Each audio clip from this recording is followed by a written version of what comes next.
Magandang umaga po sa inyo lahat. Panoorin niyo po ito, ang mga 10 pagkaing natural na pumipigil po sa karamdaman po natin na ulcer.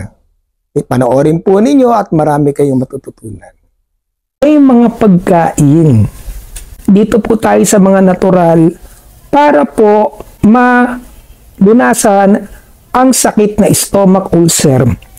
Pag-usapan natin to. Number 1, probiotics. Ang probiotics po ay pinatataas niya po yung good bacteria sa ating gut. At pinabababa ng probiotic ang bilang ng mga dangerous bacteria. Alam niyo ba, ang probiotic ay nakakatulong mag-heal ng ulcer? Nakakatulong ito sa bloating. Even gas, ano po yan? Yung utot, yung pag-utot na nagdudulot ng inflammation sa intestine.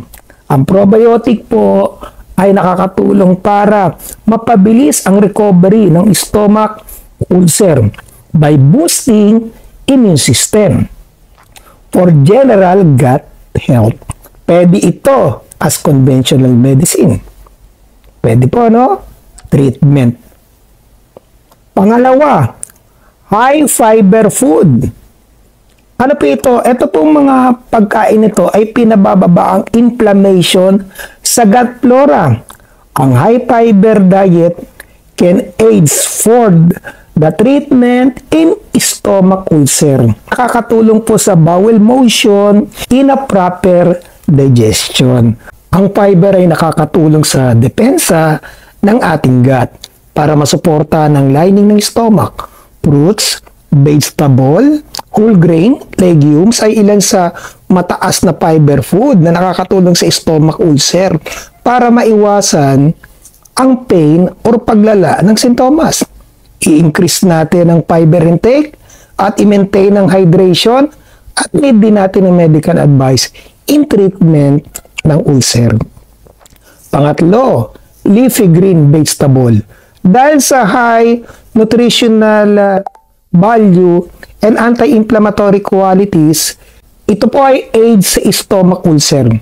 High level kasi ito ng antioxidants, vitamins and minerals na nakikita sa leafy green, tulad ng spinach at kale. Nakakatulong sa stomach lining para mapagaling ang ulcer. Leafy green has anti-inflammatory properties para bawasan ang sakit ng ulcer at alisin ang mga sintomas nito. At napakaraming fiber nito para makatulong sa digestion at pababain ang stomach ulcer. Isama sa diet ang leafy green vegetable para ma-enhance ang gut general health po natin. Pang-apat, ginger. Meron itong anti-inflammatory at antibacterial properties para matulungan pagalingin ang stomach ulcer. Ito ay lumalaban sa mga harmful bacteria na nagdudulot ng stomach ulcer at binabawasan ang inflammation at pain. Binabawasan ito ang hangin sa tiyan at nakakatulong sa treatment ng stomach ulcer. Pinaiinto ng ginger ang gut na mag-produce ng maraming mucus na naapektuhan ang lining ng stomach dahil sa bakterya at acid. At ang pag-aaral, ang ginger ay nagpapataas ng digestive enzymes at fluid para makatulong sa digestion, pagalingin ang stomach ulcer. At para sa gut health, makipag-ugnayan sa mga health expert. Panglima, manuka, honey. Dahil sa resulta ng antibacterial at anti-inflammatory properties, nakakatulong ito sa treatment ng stomach ulcer. Meron itong methyloxyl MgO. Ito ang substance ng honey na may antibacterial activity na nakikita dito. Nilalabanan ang mga dangerous bacteria like H. pylori. Meron itong anti-inflammatory qualities, aids para mabawasan ang intestinal inflammation. Aids din ito sa stomach ulcer healing, para makasiguro pumili ng pure honey dahil ito ay mataas sa MGO rating at humingi din ng advice sa mga doktor. Pang-anim, aloe vera. Nakakatulong pagalingin ang stomach ulcer dahil sa anti-inflammatory at healing properties. May compound ito na babawasan ang inflammation ng gut at pagtaas ng sintomas ng stomach ulcer. Nakakatulong ito na protektahan, madamage ang stomach lining at mabawasan ang acid ng stomach.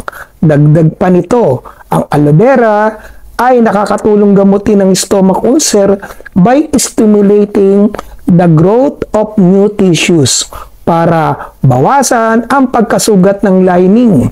Pwede ito i-consume ng juice or gel or i-apply sa skin. Mamili lang ng high quality aloe vera at kumonsulta rin po kayo sa inyong doktor. Pang-pito, turmeric.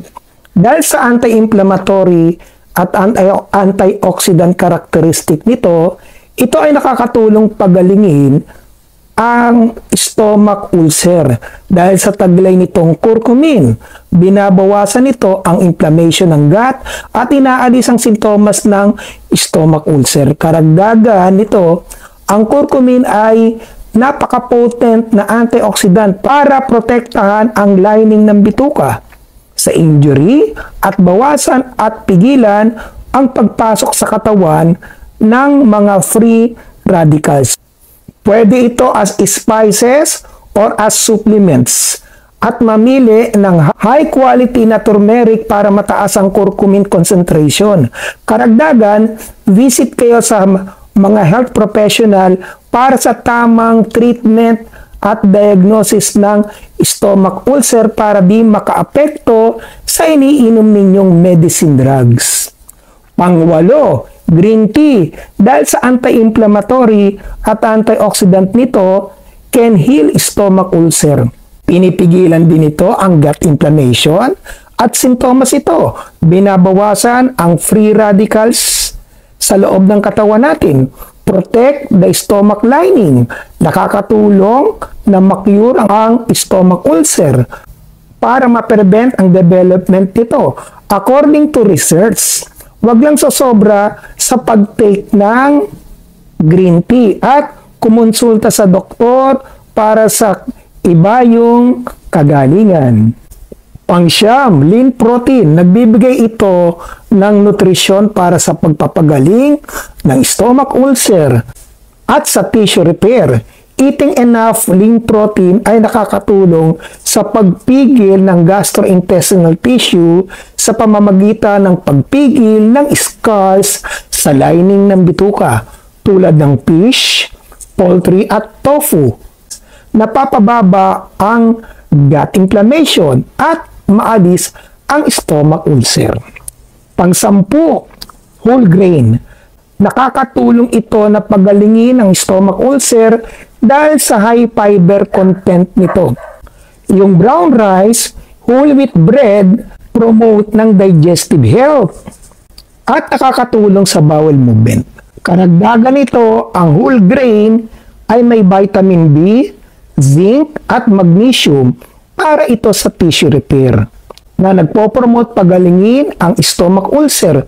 Mamili lang ng whole grain na low in fat, easy to digest para hindi lumala ang stomach ulcer. Mga kapatid, ito po yung mga pagkain na pwedeng makatulong po sa mga may stomach ulcer. Sa akin lamang po, sundin nyo lamang po itong payo at saway kasi ang sakit po magkaroon ng stomach ulcer. Nagsimula yan sa hyperacidity, tapos GERD, stomach ulcer, at baka lumala pa papunta sa stomach or colon cancer.